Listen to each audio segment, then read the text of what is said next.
நேற்றையிலிருந்து நிறைய பாக்குறேன். பவன் கல்யாண் பண்ற மாதிரி பண்ணுங்க விஜய் அவர்களை, பவன் கல்யாண் வந்த மாதிரி வெளியில வாங்கிட்டு ஒரே கூச்சலா இருக்குது. விஜய் அவர்கள் இந்த பவன் கல்யாண் ஒரு சீன் போட்டார்ல, சினிமா தரமான சீன் இருந்தாலும் அது பெரிய இம்பாக்ட் ஏற்படுத்திச்சு. அதெல்லாம் பொய்ன்னு சொல்ல முடியாது.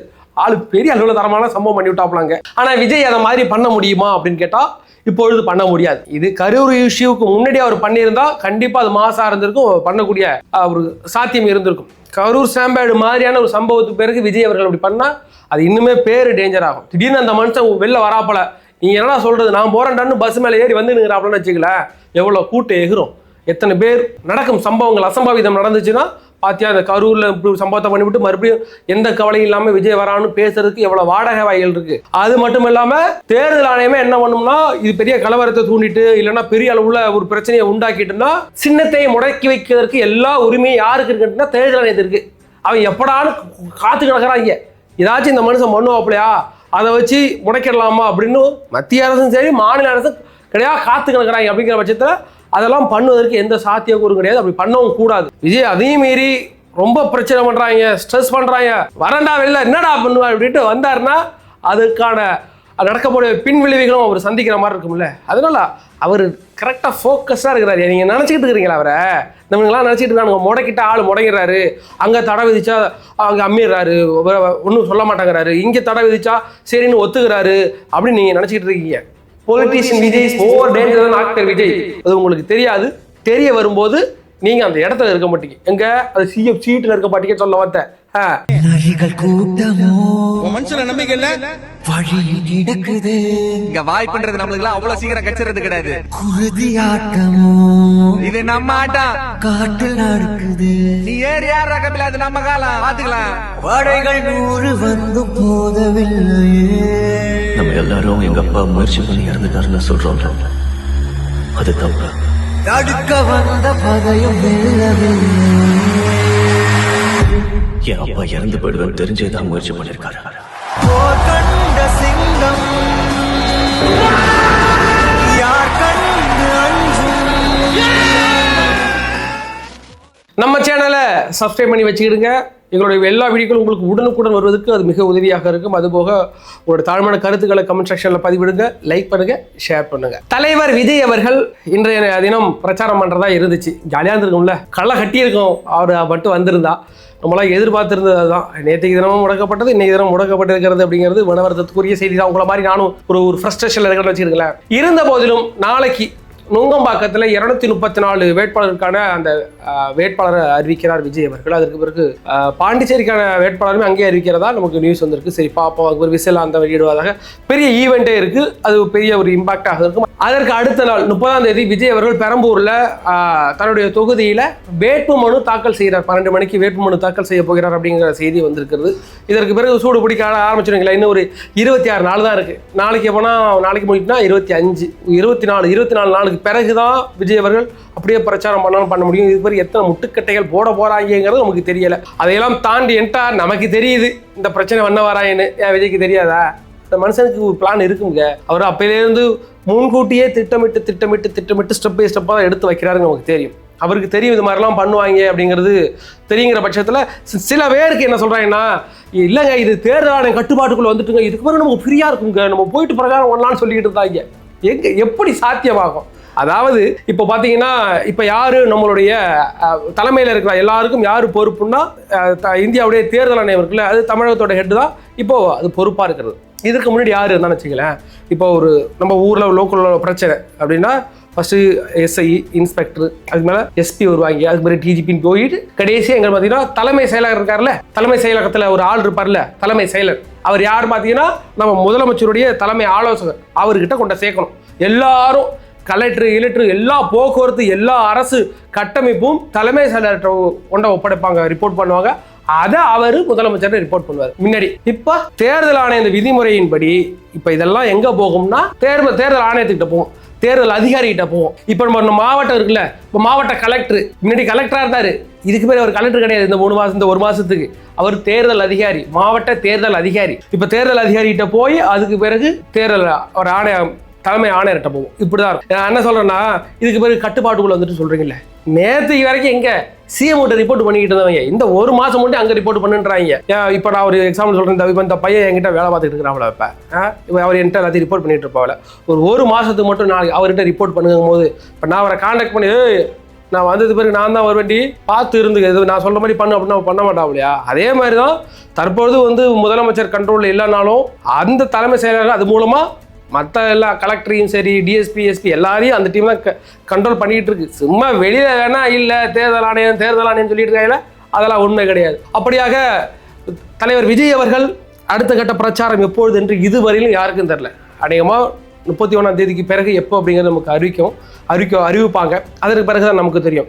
போட கேட்டதான் இன்னைக்கு பிரச்சாரம் இல்லைன்ட்டாங்க பெரம்பூரில், ஏன் வெள்ளிவாக்கத்தில் பண்ணலாம்ல, குளத்தூரில் பண்ணலாம்ல, அங்கேயுமா பிரச்சனை அப்படின்ட்டா தேர்தல் அதிகாரிகள் என்ன சொல்கிறாங்கன்னா, எங்கள்கிட்ட அவங்க வந்து பேப்பராக தான் கொடுத்தாங்க. நீங்கள் ஸ்வீதாவில் வந்து 48 hours பிஃபோரும் நீங்கள் வந்து அப்ளை பண்ணணும்னா அது பெரிய அவங்க பெரிய பிளான் இருக்கா, நம்மளை பண்ண விட மாட்டாங்களே, இதெல்லாம் எல்லா சாப்பா கட்டும் கட்டுவாங்க. இதையே மற்ற எந்த ஒரு தலைவர்களுக்கும் இந்த பிரச்சனை வந்ததே கிடையாது. இது வரைக்கும் யாருக்கும் வந்து கிடையாது. ஐயோ எம்ஜிஆர் கூட இந்த அளவுக்கு பிரச்சனை வந்தது இல்லை. எங்கள் தாத்தா சொல்லிக்கிறாரு, அந்த காலத்தில் நான்லாம் எம்ஜிஆர் கூடலாம் அந்த கூட்டங்கள்லாம் போவேன், இப்பெல்லாம் பண்ணலையாப்பா அப்படின்னு உட்காந்துக்கிறாரு. அவ்வளோ மோசம் பண்ணிட்டு இருக்காங்களா? அப்போ கலைஞரை விட ஸ்டாலின் ரொம்ப பயப்படுறாரோ? இருக்கும். அப்படியாக நீங்கள் எவ்வளோ முட்டு கட்ட போட்டாலும் சரி, என்ன எல்லாம் பார்த்தா பைத்தியார மாதிரி தெரியுதா? இன்னும் பைத்தியாரனே நினச்சிருக்கிற விஜய, அவருக்கு ஒரு பெரிய பிளான் இருக்குது, அதை நோக்கி அவர் போவார். நீங்கள் கொஞ்சம் வெயிட் பண்ணுங்க. நாளைய தினம் நுங்கம்பாக்கில் நடக்கும் போது அதில் கூட பெரிய அளவில் யாருங்க 234 வேட்பாளர்கள் ப்ளஸ் அது இல்லாமல் ஒரு 500 பேர் இந்த நிர்வாகிகள் மட்டும் தான் கலந்து கொள்ள முடியும், வேறு யாரும் கலந்து கொள்ள மாட்டாங்க. நீங்களாம் டிவிலே பாருங்கள். எனக்கு என்னமோ நாளையிலேருந்து பிரச்சாரம் தொடங்குது. நீங்கள் நாளையிலேருந்து பாருங்கள், இதெல்லாம் போட்டு வாரி விடுவாப்புல. இந்த பொன்ராஜ் பேசுனது, இவங்க பேசுனது, இந்த அனுமதி மறுக்கப்பட்டதெல்லாம் பெருசாக எடுத்து பேசுவார். மக்கள் எதை தேடிக்கிட்டு இருக்கிறாங்கிறத பாருங்க. யாரும் ஸ்டாலின் எப்போ பேச வருவார், எடப்பாடி எப்போ பேச வருவார்லாம் யாரும் எதிர்பார்க்கல. விஜய் எப்ப பேச வருவாருன்னா ஊர் உலகமே பார்த்துக்கிட்டு இருக்கு. அப்ப யாருக்கு போக்கஸ் கிடைக்குங்கிறது இப்ப தெரிகிறதா? அந்த மனுஷன் விஜய் அவர்கள் அவர் பிரச்சாரத்துக்கு வந்துதான் அவருக்கு இந்த மைலேஜ் எத்தனை கிடையாது. நீ பிரச்சாரம் பண்ணாம இருந்தாலும் முடக்கி வச்சிருந்தாலும் அவருக்கு மைலேஜ் ஏறிக்கிட்டே இருக்கு. எல்லாம் கேட்குறாங்க, யாருன்னு வரல. அப்படியாக அது மட்டும் இல்லாமல் தமிழகம் முழுக்க தமிழக வெற்றி கழகத்துக்கான வெற்றி வாய்ப்புகள் எகிரிக்கிட்டே இருக்கிறதா எனக்கு பார்க்க வருது. அப்படிதான் காலம் அமைந்து கொண்டு இருக்கிறது. ஏன்னு கேட்டீங்கன்னா, கன்னியாகுமரியில இப்ப 2 நாளைக்கு முன்னாடி ஒரே பிரச்சனை, சண்டை போட்டு நடக்கிறாங்க, மண்ணை ஊற்ற கொளுத்த போறாங்க, செருப்பால் அடிச்சிருக்கிறாங்க. ஒரு போட்டோ வச்சு என்னடான்னு பார்த்தா, கன்னியாகுமரியில மொத்தம் 6 தொகுதிகள் இருக்கு. அதுல 6 தொகுதியில் கன்னியாகுமரி தொகுதியில மட்டும்தான் தலவா சுந்தரம் நினைக்கிற அவர் வந்து போட்டிடுறார். பாக்கி 4ல் யார் பார்த்தீங்கன்னா பிஜேபி போட்டிடுது. அப்புறம் 1 தமிழ் மாநில காங்கிரஸ். 5மே 6ல் 5 வந்து அதிமுக கூட்டணி கட்சிகள் தான் போட்டிடுது. அவங்க எல்லாம் பயங்கர டென்ஷன்ல இருக்கிறாங்க. யார் மேலே? அதிமுக தலைமை மேலே பிரச்சனை, சண்டை போட்டுக்கிட்டு எடப்பாடியை போட்டு திட்டிக்கிட்டு அடிச்சுட்டு நடக்கிறாங்க. சரி, இப்போ இந்த இடத்துல பிஜேபி நிற்குதுல்ல, அந்த பிஜேபிக்கெல்லாம் அதிமுக ஓட்டு போகும்னு நினைக்கிறீங்களா? சண்டை போட்டுட்டு நடக்கிறாங்கய்யா, ஜெல் ஆகலை, ஓட் ஷேர் ஆகாது. அது எங்கே போவோம்? அந்த அதிமுக காரலாம் திமுக ஓட்டு போட போகிறானா? இல்லை, அந்த ஓட்டெல்லாம் தமிழக வெற்றி கழகத்துக்கு தான் அதிக வாய்ப்பு இருக்குது. இப்போ நான் சொன்னேன்னா அந்த ஃபார்முலா ஒர்க் ஆகுதா? எங்கெல்லாம் கூட்டணி கட்சியெல்லாம் ஜெல்லாவலையோ அங்கெல்லாம் அவங்க ஓட்டு போட மாட்டாங்க. இப்போ பார்த்தீங்கன்னா திமுக கூட இதே பிரச்சனை தான். இந்த ஜோதிமணி அம்மா இன்னைக்கு எம்பி விட்டு வாரி விட்டு யார செல்வ பெருந்தகைய விற்கிறாங்க. 28 தொகுதிகளை அங்கே களத்தில் வேலை செஞ்சவங்களையோ உள்ள பெரிய தலையெல்லாம் விட்டுட்டு எனக்கு ஒரு 10 கோடி பணம் கொடு, நான் உனக்கு தரேன் அப்படின்னு செல்வ பெருந்தகை பணத்தை அந்த சீட்டை வித்துக்கிட்டு இருக்கிறாருன்னு ட்வீட் போட்டிருக்குது ஒரு எம்பி. அப்ப தெரியுதா? அப்ப அது காங்கிரஸ் கட்சியில் உள்ளவங்க வேலை செய்ய மாட்டாங்க. காங்கிரஸ் கட்சியில் ஏது ஆள் வேலை செய்யுது, திமுக காரன் வேலை செய்ய மாட்டான். இப்ப 2 கூட்டணி கட்சி இருக்குல்ல, அதாவது என்டிஏ கூட்டணி, இந்தியா கூட்டணி, ஸ்டாலின் தலைமையில இந்தியா கூட்டணி சரி, பெரிய பிரச்சனை, உட்கட்சி பிரச்சனையே ஓடிக்கிட்டு இருக்கு. திருமாவளவனுக்கும் ஸ்டாலினுக்கும் ஒரு மன வருத்தம், நம்ம கேப்டன் கட்சி அம்மாவுக்கும் பிரமேலதாவுக்கும் திருமாவளவனுக்கும் ஒரு மன வருத்தம். எல்லா கூட்டணி கட்சிகளும் எங்களுக்கு மன வருத்தங்க, எங்களை ஏமாத்திட்டு திமுக பரவாயில்ல ஏத்துக்கிறோம்னு சொல்லிடுறாங்க. இப்ப அவங்களுக்குள்ளே ஒரு பிரச்சனை நடந்துகிட்டு இருக்குல்ல, அந்த பிரச்சனை மூலமா ஜெல்லாகாது, ஒன்றிணைந்து வேலை செய்ய மாட்டாங்க, ஒன்னா சேர்ந்து ஓட்டு கேட்க மாட்டாங்க. அந்த ஓட்டெல்லாம் அப்படியே கிடக்கும், தண்ணியில ஓட்ட கல் மாதிரி. அது அப்படியே எங்க வரணும்? தமிழக வெற்றி கழகத்துக்கு ஆட்டோமேட்டிக்காக நீங்கள் பிரச்சாரம் பண்ணாமலே ஷேர் ஆகிட்டு இருக்கு. விஜய் அவர்கள் அந்த பிரச்சார கூட்டத்தில் இறங்கி மனுஷன் பேசிட்டாப்பலன்னா அதோட கடமை வேற, அதோட அனல் பறக்கிற விதம் வேற மாதிரி ஆயிடும். என்னை வந்து இன்னும் எவனும் என்ன காம்ப்ரமைஸ் பண்ணவே இல்லை. அதிமுக காரணம் வரல, திமுக காரணம் வரல, கூட்டி சண்டை போட்டுட்டு உட்காந்துக்கிறேன். இந்த மனுஷன் சிங்கிள் ஷோ பண்ணிட்டு இருக்கிறாப்புல, 1 man ஷோ மாதிரி காமிச்சிட்டு இருக்கிறாப்புலன்னா நான் பார்த்து எனக்கு பிடிச்சி போனா நான் யாருக்கு ஓட்டு போடுவேன்? அதுதான் எல்லா தொகுதிகளையும் நடந்துகிட்டு இருக்கு. அப்படி இருக்கிற பட்சத்தில் விஜய் அவர்களுக்கும் தமிழக வெற்றி கழகத்துக்கும் வெற்றி பெறும் வாய்ப்பு அதிகரிச்சுக்கிட்டே இருக்கு. கூட்டணிகள் எந்தெந்த தொகுதிகளில் நிறைய தொகுதிகள் அதிகரிச்சுக்கிட்டே இருக்கு. இதை பயன்படுத்தி தமிழக வெற்றி கழகத்தின் நண்பர்கள் செம்மையா வேலை செஞ்சீங்கன்னா தூக்கலாம். அந்தந்த தொகுதிகளை பெரிய அளவில் தூக்கலாம். பார்த்து செஞ்சு விடுங்க. அதுக்கு பிறகு நேற்றுக்கு நிறைய பேர் கேட்டிருந்தீங்க, அந்த என்னுடைய முதல் வீடியோவில் நிறைய இடத்துல வந்து சவுண்டு கட்டாய் வந்துருச்சு அப்படிங்கிற மாதிரி பேட் வேர்டு யூஸ் பண்ணிக்கலாம் ப்ரோ. பேட் வேர்டெலாம் யூஸ் பண்ணல. எல்லா இடத்துலையும் நாயின்னு பேசியிருந்தவங்கள இந்த 2 பேரையும் எஸ்.வி. சேகரையும் பொன்ராஜ் அவர்களையும் நாயின்னு பேசியிருந்தேன். அந்த இடத்த நான் வந்து மீட் பண்ண வேண்டியதை போச்சு. ஏன் நாய்ங்கிறது கெட்ட வார்த்தை அப்படிங்கிறது அப்படி கிடையாது. நாய்கள் சங்கம் போராட்டம் பண்ண ஆரம்பிச்சிடும். என்ன நீ அசிங்கப்படுத்திட்டேன்னு 4 பேர் போராட்டம் பண்ணா நான் நாயை அசிங்கப்படுத்தப்படாங்கிறதா அந்த இடத்துல சவுண்டை கட் பண்ணி பீ போட்டது. அதனால நீ எது பேட் வேர்டு யூஸ் பண்ணணும்னு நினச்சிக்காதீங்க. கோவத்தில் அப்படி அந்த நாயின்ற வார்த்தை வந்துச்சு ஒருத்தர் மேலே அப்படி பிரயோகப்படுத்தப்படாதுங்கிறதுனால நான் கட் பண்ணி எடுத்தேன். அதுபோக சீமான் அவர்களுடைய நேற்றைய பேட்டியை நீங்கள் பார்த்துருப்பீங்க. பொன்ராஜுக்கு கட்சி இல்ல, அரசியல் இல்ல, வாக்கு இல்ல, சமூக அக்கறை, அதுலதான் அவர் பேசுறாரு. உங்களுக்கு புரியுதா? அவர் ஊடகத்துக்குள்ள இருக்கிறனால ஒரு மனிதனா சொல்லிட்டாரு. மத்தவன் மனசுக்குள்ள புளிங்கிட்டு வேதனைப்பட்டுக்கிட்டு இருப்பான். யோக்கிய வந்து பேசுறாங்க. இதுதாங்க டென்ஷனா வருது. சீமான்லாம் யோக்கியனா. என் பிள்ளைகளை நீங்க எவ்வளவு அசிங்கமாக திட்டினீர்கள். திட்டினது தப்பு. தமிழக வெற்றி கழகத்திலிருந்து திட்டினது எல்லாமே தவறு. அவர்கள் நீங்க கொண்ட கேஸ் கொடுங்க. விஜய் கொண்ட கேஸ் கொடுத்தாப்புல இல்லையா? கொண்ட கேஸ் கொடுங்க. உங்களுக்கு அவ்வளோ ரோஸ் இருந்துச்சுன்னா கொண்ட கேஸ் கொடுக்கணும். அதான நல்ல தலைவனுக்கு அழகு. என்னுடைய தமிழக வெற்றி கழகத்தில் உள்ள பெண்களை திட்டுனீங்கன்னு தானே விஜய் கொண்ட கேஸ் கொடுத்தாப்புல. அந்த மனுஷனுக்கு ரோசம் இருக்கு, ஒரு அன்பு இருக்கு. என் தங்கையை திட்டாங்கிறத கோவத்தில் கொண்டு கொடுத்தாப்புல. உங்களுக்கு அந்த அன்பு கிடையாது. ஏதோ நிற்குது, தோத்து கொஞ்சம் இதை தூக்கி போட்டு 100 ஆளை போட போகிறோம் அடுத்த வருஷத்துக்கு. அதனால உங்களுக்கு அது வரைக்கும் கண்டுக்கலை. இன்னைக்கு கேமரா படி வா மைக்கை நீட்டாவும் மைக்கு கேமரா வச்சுட்டு இப்படி பேசியிருக்கிறவா. அதில் பார்த்தா தலைவருக்கு இந்த பக்கம் முடி கொட்டுது சீமானனுக்கு. பாவம். அப்படியாக சீமானனை யோகிய மாதிரி பேசுறாரு. நீங்க பேசுறியா சீமான்? அதாவது சாட்டை துரைமுருகன் பேசுறாரு, அவரு பேசுறாரு, இவரு பேசுறாரு நம்ம சொன்னோம்ல. அதனால 2ஆம் கட்ட தலைவர்கள் சின்ன சின்ன கேடர்ஸ் திட்டினா தவறு, கண்டிப்பா கேஸ் கொடுக்கணும். தமிழக வெற்றி கழகத்தில் உள்ள நபராக இருந்தாலும் சரி, நாம் தமிழர் கட்சியோட நபராக இருந்தாலும் சரி, கண்டிப்பா கேஸ் கொடுக்கணும். நீங்க கொண்ட கேஸ் கொடுங்க. எங்க சில நாங்க கொடுத்துட்டோம், உங்க சில நீங்க கொடுத்துடுங்க. அதாவது ஒரு சாமியார் பேர் என்ன, நித்யானந்த சுவாமிகள்.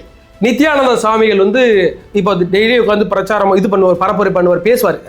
அந்த நிறைய ஆன்மீகம் சம்பந்தமாக பேசிக்கிட்டே இருப்பார். நாங்கள்லாம் பார்ப்போம்னு வச்சுங்களேன். ஆனால் எங்களுக்கு தெரியும் அந்த ஆள் அயோக்கியன்னு. அந்த ஆள் வீடியோ நம்ம பார்த்துருக்கோம்ல, அந்த ஆள் எவ்வளோ மோசம் நமக்கு தெரியும்ல. இருந்தாலும் யோக்கிய மாதிரியே பேசாப்புல நம்மளும் பார்த்துட்டு தெரியும் நீ எவ்வளோ யோக்கியம் எனக்கு தெரியும்ல அப்படின்னு சிரிச்சுட்டு வந்துடுவோம்.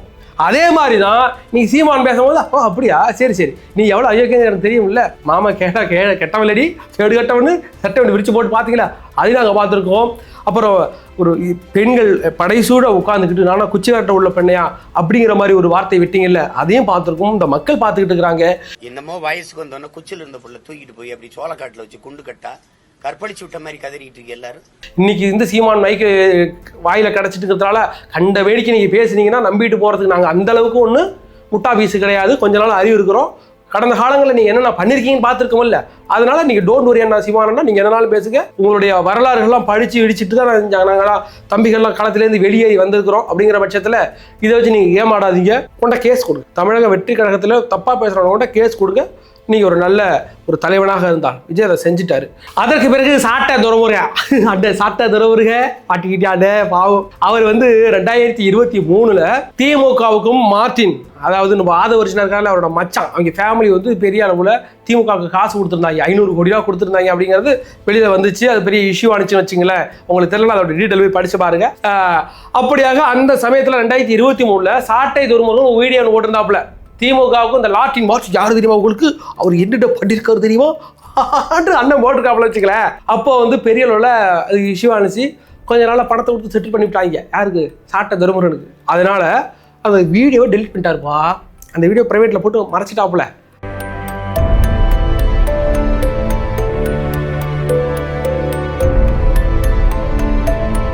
அது நேற்றுக்கு அது எந்த மார்ட்டின் அவர் திட்டினாரோ, பெரிய அளவில் தமிழ்நாட்டை சுரண்டி உலக நாடுகளை சுரண்டி இந்தியாவில் உள்ள காசெல்லாம் சுரண்டி ஒருத்தன் வச்சிருக்கிறான் அயோக்கிய, அவரோட கூட்டு சேர்ந்திருக்கிய களவாணி அயோக்கிய பய அப்படின்ட்டு வீடியோ போட்டாப்புல திமுகவை திட்டி. அந்த ஆளை நேற்றுக்கு அழைச்சாந்து இன்டர்வியூ எடுத்துருக்கிறாப்புல. ரொம்ப பாதுசனிக்கு ஒரே சிரிச்சுக்கிட்டு வெக்கமே இல்லாமல் இந்த மீன் அடிஞ்சிக்கிட்டு இருக்கும்போது பூனை குட்டி வெளில சுற்றிட்டே இருக்கு தெரியுமா, அதே மாதிரி சுற்றி பேசிக்கிட்டு இருந்தாப்புல வைக்கல. இப்போ அந்த வீடியோ போட்டு செக் பண்ணி பார்த்தா காணும். எங்கே அந்த வீடியோ ஏன் காணும்? இப்போ நாங்கள் ஒரு வீடியோ போடுறோம், ஒரு டெலிட் பண்ணுறோம்னு வச்சுங்களேன், எங்களுக்கு ஏதாவது ஒரு பிரச்சனை போலீஸே இறங்கி நீ டெலிட் பண்ணு, இது சமுதாயத்துக்கு தீங்கு விளைவிக்குன்னு சொன்னால் நாங்கள் டெலிட் பண்ணி ஆகணும். அப்படிங்கிற பட்சத்தை டெலிட் பண்ணுவோம். எதுவுமே இல்லை, இந்த வீடியோ ஸ்ப்ரெட் ஆகி மக்களுக்கு ஒரு விழிப்புணர்வு இருந்துச்சு, இந்த அளவுக்கு பணம் எடுத்துருக்காங்களான்னு. சாட்டை அந்த விஷயத்தில் ஒரு நல்ல விஷயம் தான் பண்ணாப்புல. அதை ஏன் நீ டெலிட் பண்ணுற? அப்போ காசு வாங்கிட்டு தான் டெலிட் பண்ணியிருக்கேன். அப்போ உண்மை தானே அது? டெலிட் பண்ண வேண்டிய அவசியம் என்ன? ஒன்று ஒரு மேட்டரை எக்ஸ்போஸ் பண்ணியிருக்கீங்க, அதே டெலிட் பண்ணீங்க. ஆனா திருட்டு பயிலடா, உங்களாம் நம்பிக்கிட்டு இருக்கிறாய் பாரு நாம் தமிழர் கட்சியில். பாவமாக இருக்கியா. உண்மையிலே நானும் அந்த காம்பவுண்டு சுவர் இல்லாத மனநல மருத்துவமனையில் நானும் ஒரு நோயாளியாக இருந்தேன். நல்லபடியாக நான் மனசு திருந்தி மனம் திருந்தி வெளியில் வந்ததில் ரொம்ப சந்தோஷப்படுறேன். பல தம்பிகள் வர காத்திருக்கிறார்கள்.